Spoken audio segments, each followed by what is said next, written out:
ரொம்பவும் தூரமா இருந்த ஒரு காட்டுல இப்ப கோடை காலம் நடந்துகிட்டு இருக்கிறது கோடை காலமா இருந்தா கூட 2-3 நாட்கள் அந்த காடு மேகமூட்டமா இருந்தது. சூரியனையே பார்க்க முடியல. இதனால பறவைகள் எல்லாரும் ரொம்ப குழப்பத்துல இருந்தாங்க. ஏன்னா பறவைகள் எல்லாருமே மழை காலத்தை தான் உணவு சேகரிச்சு கொண்டு வந்து வச்சிருப்பாங்க. ஆனா இப்ப வானம் இருக்கிற நிலைமை மழை பெய்ய ஆரம்பிச்சிருச்சுன்னா தொடர்ந்து பெஞ்சுக்கிட்டே இருக்கும் போல இருந்தது. சோனாக்குருவியும் தன்னோட வீட்டு வாசல்ல உட்காந்து இந்த குழப்பத்தோட தான் வானத்தையே பார்த்துக்கிட்டு இருந்தது. நாம மட்டுமா இருந்தாலும் பரவாயில்ல, நமக்கு 2 குழந்தைங்க வேற இருக்கு. அதனால கொஞ்ச நாளைக்கு தேவையான உணவை எப்படியாவது இன்னைக்கு போய் கொண்டு வந்து சேகரிச்சு வச்சுக்கான். இப்படி முடிவு பண்ண சோனாக்குருவி பிறகு தன்னுடைய வீட்டுல இருந்து கிளம்பி புறா வீட்டை நோக்கி பறந்து போச்சு. சோனாக்குருவி புறா வீட்டுக்கு போனப்ப புறா வீட்டு வாசல்ல ரீட்டா கிளியும் புறாவும் உட்கார்ந்து இருந்தாங்க. ரீட்டா கிளி, புறானா வானம் இருக்கிற நிலைமைய பார்த்தா மழை வந்தா விடாம பெய்யும் நினைக்கிறேன். அதனால நாம எல்லாரும் இப்பவே போய் உணவு கொண்டு வந்து சேகரிச்சு வச்சுக்கிறதா நல்லது. சோனா, நீ சொல்றது 100க்கு 100 சரி. வானத்துல இருக்கிற மேகங்கள் எல்லாமே கருப்பா அடர்த்தியா நம்மள பயமுத்துற மாதிரியே இருக்கு. சரி, நாம அப்படின்னா ஒண்ணு செய்வோம். காகங்களையும் போய் கூட்டுக்கிட்டு போவோம். எதுக்காக இத சொல்றேன்னா, நாம இப்ப அவங்கள கூப்பிட்டுக்கிட்டு போகலன்னு வச்சுக்கோங்க, மழை பெய்ய ஆரம்பிச்சதும் நம்ம கிட்ட சாப்பிடுறதுக்காக தானியங்களை கொஞ்சம் இரவல் கேட்பாங்க. இல்லன்னா நாம தூங்குற சமயம் பார்த்து நம்ம வீட்டுக்கு வந்து தானியங்களை திருடிக்கிட்டு போயிடுவாங்க. இது நடக்காம இருக்கணும்னா நாம அவங்களை எப்படியாவது உணவு தேட அழைச்சுக்கிட்டு போய் தான் ஆகணும். புறாண்ணா, நீங்க வேணும்னா போங்க, நான் அந்த காகங்கள் வீட்டு பக்கமே வரமாட்டேன். சாதாரண சின்ன விஷயத்துக்கெல்லாம் அந்த கோரிக்காவை என்கிட்ட சண்டை போட்டுக்கிட்டே இருக்காங்க. அதனால இதுக்கப்புறம் அவங்க வீட்டு பக்கம் போறது இல்லைன்னு முடிவு பண்ணிட்டேன். ஆமா புறா, சோனா சொல்றதும் சரிதான். நானும் அவங்க வீட்டு பக்கம் வரல. நீ வேணா போய் கூப்பிட்டு பாரு. ஆனா எனக்கு என்னவோ அந்த சோம்பேறி காகங்கள் உணவு தட வராதுன்னு தான் நினைக்கிறேன். ஏன்னா ஓசியில வாங்கி சாப்பிட்டோம், மத்த பறவைகள் வீட்டுல திருடி தின்னும் அவங்களோட உடம்பு நல்லா சோகம் கண்டுடுச்சு. என்ன இருந்தாலும் காலுக்காக என்னோட ஃப்ரெண்டு, எனக்கு மட்டும் இல்ல சோனாவுக்கு கூட தான். அதனால விட்டுட்டு வர மனசு இல்ல. போய் கூப்பிட்டு பாக்குறேன். வர்றதும் வராததும் அவங்க இஷ்டம். நீங்க போய்கிட்டே இருங்க, நான் பின்னால வந்து உங்க கூட சேர்ந்துக்கிறேன். இப்படி சொன்ன புறா பிறகு காலுக்காக வீட்டை நோக்கி பறந்து போச்சு.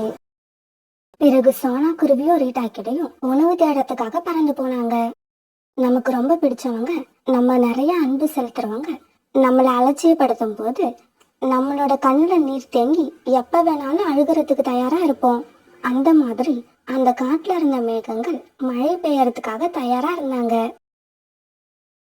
இந்த மாதிரி சமயத்துல புறா காலுக்காகத்தோட வீட்டு கதவு ரொம்ப வேகமா தடுச்சு.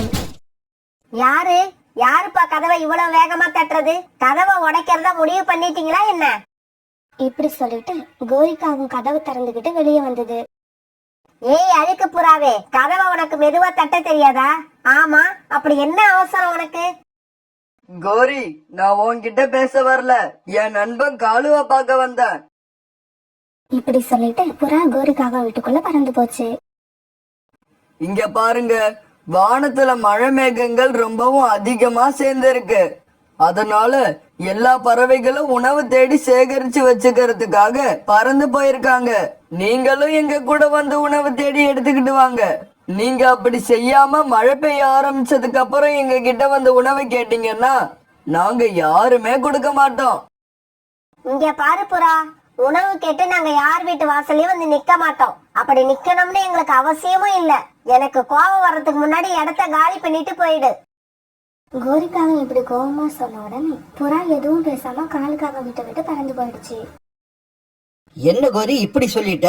புறா சொல்ற மாதிரி உண்மையிலேயே மழை பெஞ்சு நமக்கு உணவு கிடைக்கலன்னா யாருக்கிட்டையாவது போய் நின்னுதானே ஆகணும். எனக்கு என்னவோ நீ புறா கிட்ட தேவையில்லாம ரொம்ப கோபமா பேசிட்டேன்னு நினைக்கிறேன். காலேஜி, யாருக்கும் தெரியாம திருடிக்கிட்டு வர்ற திறமை நம்ம கிட்ட இருக்கிறப்ப நாம ஏன் அடுத்தவங்க கிட்ட போய் கையேந்தி நிக்கணும்? அதுவும் இல்லாம வீடு தீப்பிடித்து எரிய ஆரம்பிச்சதுக்கு அப்புறம் தான் அதை அணைக்க தண்ணி எங்க இருக்குன்னு தேடணும். அதனால முதல்ல மழை பெய்ய ஆரம்பிக்கிட்டோம், அதுக்கப்புறம் நாம உணவு பத்தி கவலைப்படலாம். என்ன புறானா, நீங்க மட்டும் தனியா வரீங்க, காகங்கள் வரலையா? சோனா, நான் தான் அப்பவே சொன்னேனே, அந்த சோம்பேறி காகங்கள் வீட்டை விட்டு வெளியே கிளம்பாதுன்னு. இது வரைக்கும் காலுக்காகத்துக்கிட்டயாவது கொஞ்சம் நல்ல குணம் இருந்தது. கோரி கூட சேர்ந்து இப்ப அதுவும் சுத்தமா மாறி போயிடுச்சு. அந்த காகங்கள் பேச்சு விட்டு தள்ளுங்க. இங்க பாருங்க, இங்கேயே நெற்கதிர்கள் நிறைய இருக்கு. அதனால நமக்கு தேவையான அளவு நெற்கதிர்களை எடுத்துக்கிட்டு மழை வர்றதுக்கு முன்னாடி நம்ம வீட்டுக்கு போகலாம். ஆனா உங்ககிட்ட ஒரு விஷயம் சொல்றேன். இந்த முறை காகங்கள் நம்மள யார் வீட்டுக்கு வந்து உணவு கேட்டாலும் ஒரு நெற்பயிர் கூட எனாமா கொடுக்க கூடாது. பிறகு சோனா குருவி, புறா, ரீட்டா கிளி இவங்க 3 பேரும் தங்களுக்கு தேவையான நெற்பயிர்களை எடுத்துக்கிட்டு தங்களுடைய வீடுகளுக்கு பறந்து போனாங்க.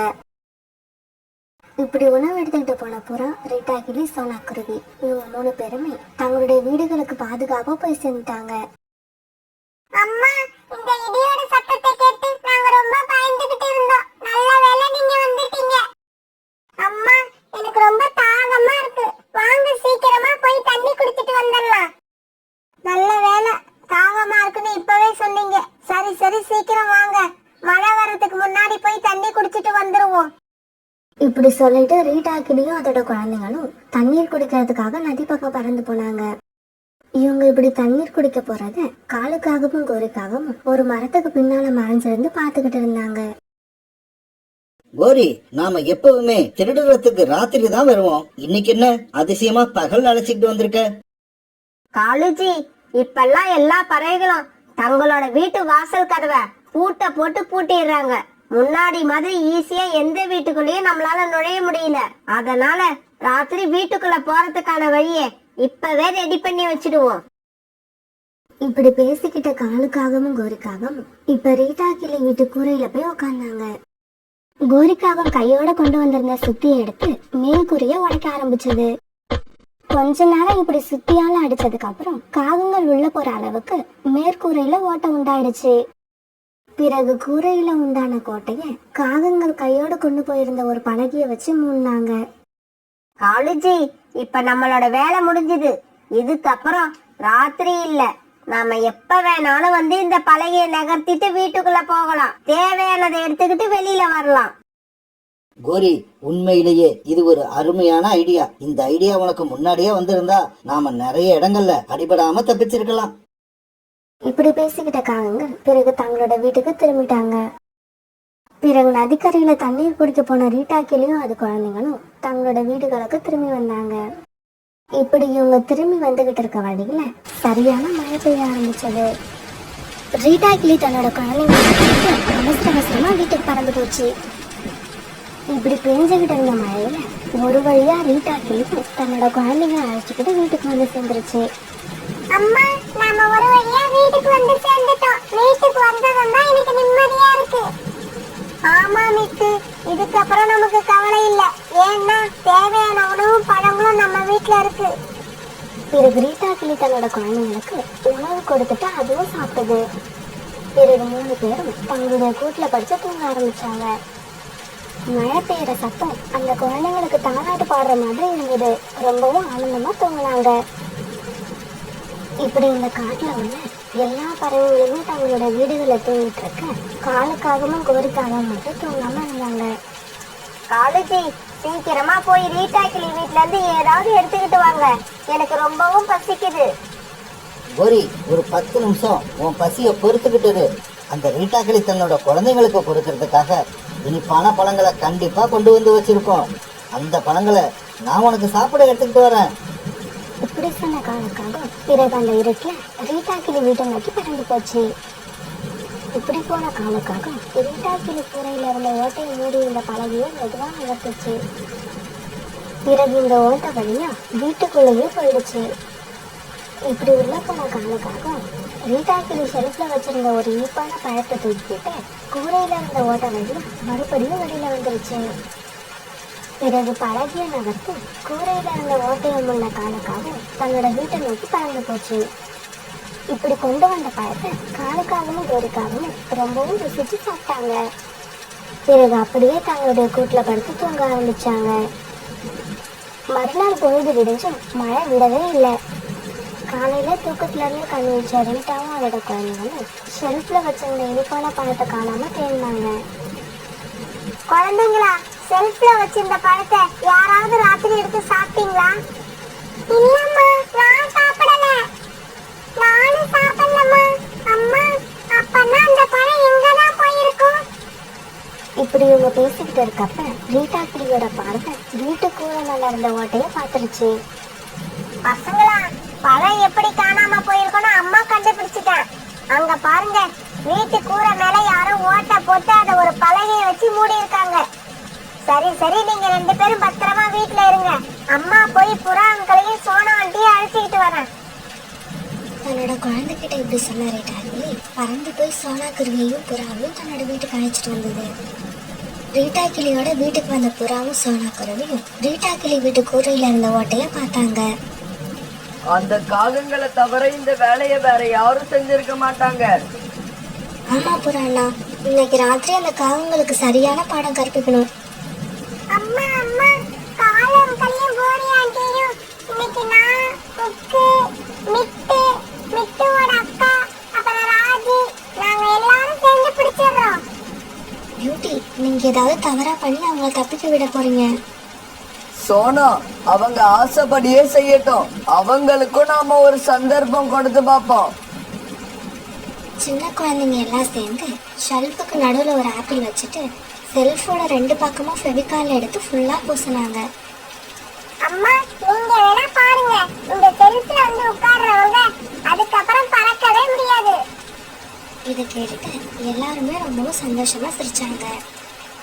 நல்லா தூங்கிட்டு இருந்த காலுக்காகவும் கோரிக்காகவும் பசி எடுத்த உடனே கண் வச்சு பார்த்தாங்க. கோரி, நேத்து நான் போய் திருடிக்கிட்டு வந்துட்டேன். இன்னைக்கு உன்னோட டர்ன், நீ தான் போகணும். இந்த கோரிக்கு நீங்க ஒண்ணும் ஞாபகப்படுத்த வேண்டாம். இன்னைக்கு ரீட்டா கிளியோட வீட்ல இருந்து நான் எவ்வளவு உணவுப் பொருட்களை எடுத்துக்கிட்டு வரேன்னு பாருங்க. உணவை கொண்டு வர்றது இருக்கட்டும், திரும்பி வரும்போது கூரை மேல உள்ள பலகைய மறுபடி நகர்த்தி வச்சு மூடிட்டு வா. இல்லைன்னா கூரையில ஓட்டை இருக்கிறத ரீட்டா கிளி கண்டுபிடிச்சிரும். ரீட்டா கிளி வீட்டில் இருந்த எல்லாருமே தங்களோட கூட்டில் படுத்துக்கிட்டு என்ன நடக்குதுன்னு வேடிக்கை பார்க்க ஆரம்பிச்சாங்க. அம்மா அம்மா, கூரையில யாரோ வந்து உட்கார்ற சத்தம் கேக்குது. அந்த காகங்கள் வந்துட்டாங்க. புக்கு, சத்தம் போட்டு பேசாத, நாம முழிச்சிருக்கிறது அவங்களுக்கு தெரிஞ்சிடும். அப்புறம் எல்லாருமே சைலண்டா இருந்து என்ன நடக்குதுன்னு கவனிக்க ஆரம்பிச்சாங்க. கூரையில இருந்த ஓட்டையை மூடி இருந்த பலகையை கோரிக்காவை மெதுவா நகர்த்துச்சு. பிறகு கோரிக்காவன் தயக்கமே இல்லாம நேரா பறந்து வந்து இனிப்பான பழம் இருந்த செலுத்துல உட்காந்துருச்சு. இப்படி உட்கார்ந்த கோரி அந்த ஆப்பிள தன்னோட அழகால கவ்வி எடுத்துச்சு. இப்படி பழத்தை கவ்வி எடுத்துக்கிட்டு கோரிக்காவை இப்ப தன்னுடைய ரெக்கைகளை வச்சு பறக்க ஆரம்பிச்சது. ஆனா பாவம், 2 ரெக்கையும் எவ்வளவுதான் அடிச்சாலும் கோரிக்காகத்தால அந்த செல்ஃபை விட்டு பறக்கவே முடியல. இப்படி பறக்கிறதுக்கு முயற்சி பண்ணி பார்த்த கோரிக்காவும் பறக்க முடியாம போன உடனே கண்ணீர் விட்டு அழ ஆரம்பிச்சது. இந்த சந்தர்ப்பத்துக்காக பார்த்திருந்த எல்லா பறவைகளும் எழுந்திரிச்சு லைட்டை ஆன் பண்ணாங்க. கோரிக்காவை இப்படி பறக்க முடியாம கஷ்டப்படுறத பார்த்து சின்ன பறவைகள் சிரிச்சாங்க. சின்ன பறவைகள் எல்லாம் இப்படி சிரிக்கிறத பார்த்த சின்ன